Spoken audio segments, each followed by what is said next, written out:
Hello, world history students. This is Mrs. Politsky, and I have your notes for Chapter 28, Section 4, The End of the War. And we're going to talk about kind of the last few years of the wars, the Allied victories and such. And the thing to remember here is that Germany had been fighting a two-front war. They had been fighting the Soviet Union on the east. They had been fighting the British primarily, and then eventually the United States and the French resistance in the west. And as the war kind of is winding down, Germany is being attacked on both sides. And so we're going to kind of go through some of the victories for the Allies that were happening on both sides, and talking a little bit about the surrender of Germany in 1945, and eventually what's going to happen right afterwards as far as trying to find those war criminals who made all of this awfulness happen to start with. The big thing to look at here is when we talk about 1945, this area that's kind of in yellow on the map, these are territories that are held by the Nazis. The areas that are in green, these are territories that are being held by the Allies. If you look at the boot heel of Italy, which is down here, um, about half of Italy had been liberated by the Allies, but the northern part of Italy, including the cities of Rome and Milan and Florence and so forth, these are areas that are going to still be in the hands of the Nazis. And as 1944 and eventually 1945 roll around, the territories that you see here are going to start, basically shrinking until we get to literally the areas surrounding the city of Berlin. So we're going to talk a little bit about the victories of the Soviet Union. The Soviet Union, for the most part, they really felt like they were being kind of crushed by a big brunt of the Nazi military. Once France, for the most part, is defeated in 1940, some of these troops that were fighting the French were kind of moved off to fighting the Soviets. And in 1943, the Germans decide that they want to, or 1942, that Germany is fighting the Soviets at a place called Stalingrad, which is kind of in the southern part of the Soviet Union. It's in what today would be known as the Ukraine. It's an area that's important when we talk about the oil industry, but it's also important when we talk about agriculture. And I think the Germans thought that if they could go in there and invade that area and conquer it, they could kind of cut off food, cut off fuel to the Soviets. Well, things didn't go as obviously the Germans thought. And by the end of 1942, the German military is literally surrounded at Stalingrad. And by February 1943, the Soviets had pushed the Germans out of that area and had basically claimed victory at Stalingrad. As a result, we have a lot of German casualties. When we talk about troops that are forced to surrender, it's definitely not good for the Germans. Also, there's also a siege at Leningrad, which is kind of up in the north, and that ends with, again, nearly 1 million German casualties. And Germany is really forced to start retreating. And so by the beginning of 1945, the Soviet army is literally 40 miles outside of Berlin. And so it's looking like, that's going to end very rapidly, though it doesn't, and we'll talk about that. But on Germany, as far as using new weapons, when we get into 1944, 1945, Germany is using a lot of these rockets. Okay, they had scientists that were designing these. You have the V1 rocket that looks like a little airplane with wings. It's jet propelled. A lot of these were being aimed at Allied areas in Great Britain. They caused a lot of damage. When we get into the latter part of the war, we have the V2 rocket. This is like a suborbital rocket. It goes up, it can go many, many miles, and it can wreak destruction. What's interesting is these V2 rockets and some of the Nazis that are controlling them surrender to the Americans. And what's interesting is some of this stuff is going to be taken back to the United States along with these Germans who were the scientists responsible for that.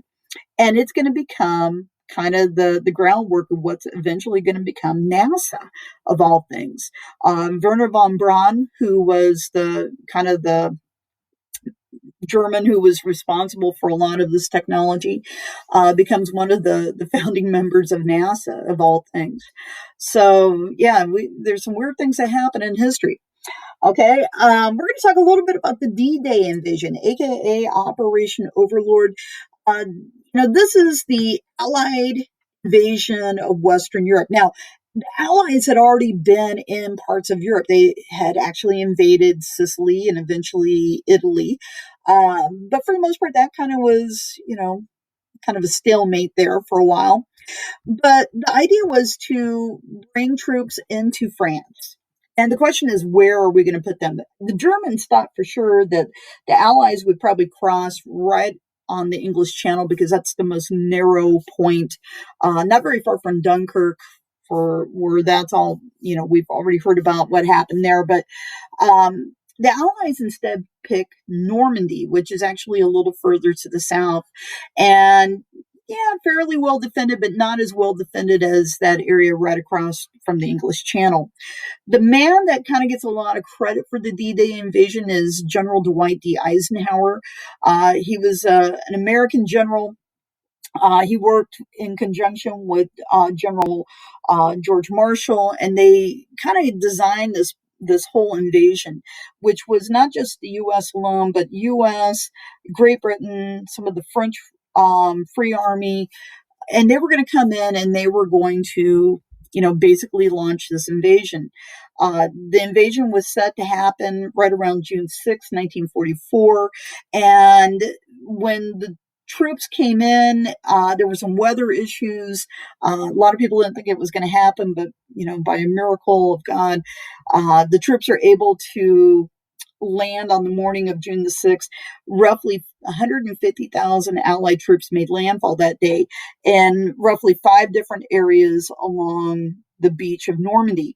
U.S. troops were located on the beaches that were named Omaha Beach and Utah Beach. And I hate to say that's where the brunt of the action was happening. Not to say things weren't happening to the British troops and the Canadian troops that were involved. But when you talk about the bloodiest of fights, Omaha Beach is probably known as probably being some of the worst fighting of that day. This is the largest invasion force ever to be mounted in U.S. history. And what's interesting is within a few weeks of this invasion starting, roughly 1 million Allied troops had crossed into France. By July, or the end of July or end of August 1945 or 44, Paris had surrendered itself, or at least from the Nazis. But to prepare for this, there's this weird thing called the Ghost Army. The whole idea is to kind of use a little deception to kind of throw off the Nazis. And because the Nazis thought that the Allies were going to basically cross at the English Channel, the Allies came up with this idea of staging a fake army.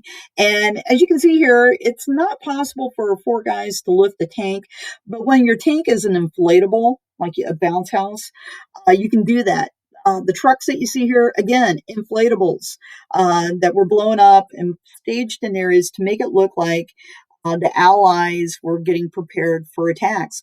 They actually used loudspeakers for people who might be, spying on the military, to make it sound like that there was a lot of movement of equipment. So you would hear basically tanks and trucks moving, and they would blare that stuff through these speakers in a way to deceive anybody that might be flying overhead or might be looking out their windows or such. Occasionally, they had to make sure that things were staged properly. There's been a few stories about when, maybe a strong wind would come through and some of your tanks would get flipped upside down. So they had to be very cautious about making sure everything looked good, as far as their props were concerned. But for the most part, it worked. And the Germans thought that, This is where the attack was going to happen because they had seen these things. Truth be it happened elsewhere, and that probably was to the advantage of our soldiers. Mentioned Dwight Eisenhower. This is a picture of him.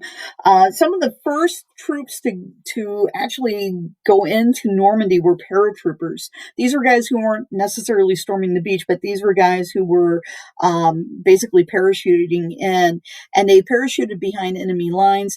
One of the things that I have read over the years is for Eisenhower, this was probably the speech that he gave to these paratroopers on June the 5th was probably one of the hardest speeches he ever gave because he knew a lot of these men weren't going to make it. And there were a lot of casualties that came out of the 101st Airborne. But for the most part, if it hadn't been for their work, we wouldn't have been able to secure these beachheads. So these guys were great heroes by all means. When we talk about the landing, you might recognize this kind of landing craft. This is known as a Higgins boat. When we talk about basically Andrew Jackson Higgin, who was born in Columbus. This is a boat that he designed, and hence why there's a copy of this boat that's actually in Columbus at Pawnee Park. But it's this vessel that allowed troops to get very close to the shoreline and actually to exit these vessels and to deploy a lot of troops on that beach on June the 6th. Not only did we use Higgin boats, at Normandy, but we used them in the Pacific as well. And certainly Mr. Higgins was considered to be a real hero as far as helping the war effort here in the United States. All right, we'll keep moving here. When we talk about the end of the war, the last-ditch effort to stop the Allies, Hitler ordered a massive counterattack in December of 1944 that was known as the Battle of the Bulge. This actually took place in Belgium, not very far from basically some of the final battlegrounds of World War I. But the idea was for the Germans to take everything that they had and to go after the Allies. This was a brutal battle, one being the fact that it was very, very cold. There were stories that, some of the people who were wounded didn't bleed to death because it was so cold that they froze to death before that could happen.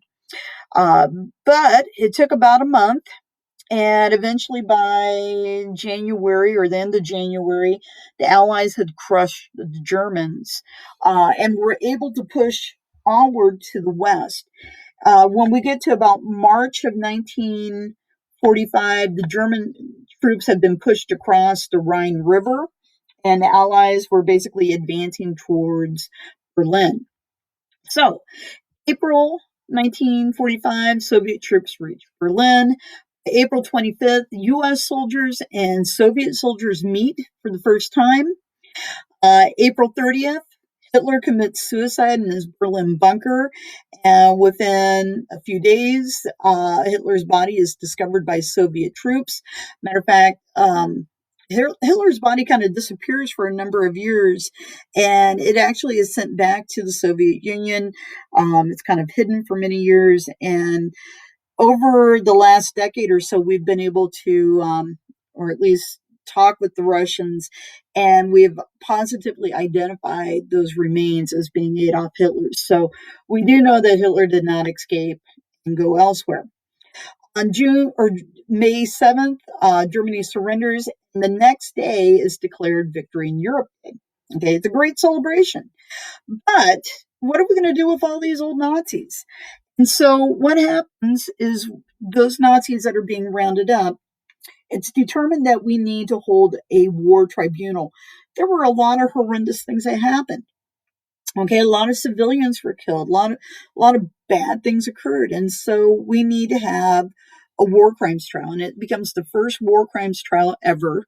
Over 200 Nazis and military officials are tried. Some are going to be sentenced to time, meaning that they're going to serve a number of years in prison. Some are given life sentences. Some are sentenced to death for their war crimes. One of the men that you see seated here, this is Hermann Goering. Hermann Goering would be the number 2 ranking Nazi during the time of Hitler's rule, if you want to call it that. Uh, he is put on trial. He is sentenced to death. He is not executed. He actually commits suicide the night before he's supposed to be executed. But there were others who went to the gallows who were not a bit sorry for what they did. And since that was such a horrendous crime, some people thought the right thing to do is to continue looking for people responsible for these war crimes. Hence, why the government of Israel is still looking for these former Nazis to make them stand trial. So, in the post war years, President Roosevelt and Churchill wanted to have a peaceful world in which nations could choose their own governments and would work together to basically help the world be prosperous. And they met at a place called Yalta. Yalta um, was basically not very far from the Ukraine. It's out there in the Black Sea. And at this Yalta conference, which literally was just a couple of months before President Roosevelt dies, they agreed to work out peace, and they wanted to have the former Polish territories formed into a new nation and such. They also had plans, not only for them, form a United Nations. This was going to be something that was going to replace the League of Nations that was formed after World War One, and it would be kind of a peacekeeping organization. Okay, in July of 1945, uh, after the war had ended in Europe, the leaders met at a place called Potsdam, which is outside of Berlin, and what they were going to do is talk about how they were going to handle the post war world. By this period of time, Churchill is no longer prime minister. Obviously, FDR has passed away. And so we have President Harry Truman, who's seated in the middle, and a new prime minister of Great Britain. The deal is they decide to basically kind of like quarter off the country of Germany. A quarter of it, it's going to go to the United States. Quarter of it's going to go to Great Britain. Quarter of it to France. Quarter of it to the Soviets. And what's going to happen is that these allies are basically going to be um, kind of the policing force and kind of help form the government that's going to stabilize these areas and help rebuild them. What's interesting is the British, the French, and the United States, we merge our little quarters and we form eventually what is going to be known as West Germany. The Soviets, they form East Germany, which is basically a Soviet friendly satellite nation of the Soviet Union. And hence, we have the beginnings of the Cold War. So, after the war, much of Europe and Asia lies in ruins. There are problems with the national economies because they were near collapse, and millions of people were displaced because their homes have been destroyed and their lives have been destroyed. And there was great concern about the spread of communism. Hence, we had this great fear about the Cold War.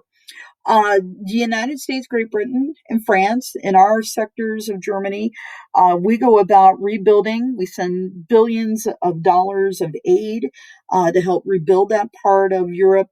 And for the most part, we stabilize Europe, or at least stabilize the western part of Europe, to kind of prevent the spread of communism. Whereas in the East, yeah, it becomes kind of a communist friendly area. So some of the effects of World War II, a lot of people died. Okay. Europe was utterly destroyed. It was what we would call total war.